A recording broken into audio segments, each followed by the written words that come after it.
আজকে যদি আপনাদেরকে সমুদ্রের অবস্থাটা একটু দেখায়, বাইরের অবস্থাটা আপনারা দেখেই হয়তো বুঝতে পারতেছেন যে সমুদ্র আসলে কতটা যে ভয়ঙ্কর হতে পারে তা কাছ থেকে না দেখলে হয়তো বিশ্বাস করা খুব কঠিন। আপনারা হয়তো আমার ভিডিওতে অনেকে অনেক ভিডিও দেখেছেন, মনে হতে পারে অনেক রোমাঞ্চকর একটা জীবন। আসলে কাছ থেকে না দেখলে হয়তো বোঝার উপায় না এই সমুদ্র কতটা ভয়াবহ হতে পারে। এবং সমুদ্রের এই খারাপ অবস্থা দেখা যাচ্ছে অনেক সময় 5 দিন থাকতে পারে, 7 দিন থাকতে পারে, ওয়েদারের উপর ডিপেন্ড করে। আবার দেখা যাচ্ছে যে কালকে সকালেই খুব খারাপ অবস্থা থেকে ভালো অবস্থায় পরিণত হতে পারে, মানে আপনার বিশ্বাসই হবে না যে কালকে সমুদ্র এতটা খারাপ ছিল।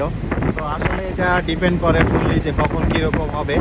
তো আজকে আমাদের সমুদ্রের অবস্থাটা খুবই ভয়াবহ এবং খুবই খারাপ অবস্থা।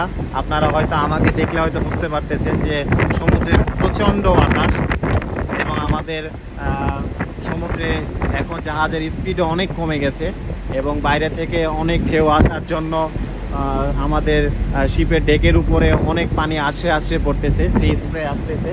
তো বাইরে দাঁড়িয়ে থাকা যাচ্ছে না। আমার অলরেডি আমার বাইরে সমুদ্রের লবণাক্ততে আমার স্কিন অনেকটা আঠালো হয়ে গেছে। তো সবাই ভালো থাকবেন, সুস্থ থাকবেন, আমার জন্য দোয়া রাখবেন। আসসালামু আলাইকুম।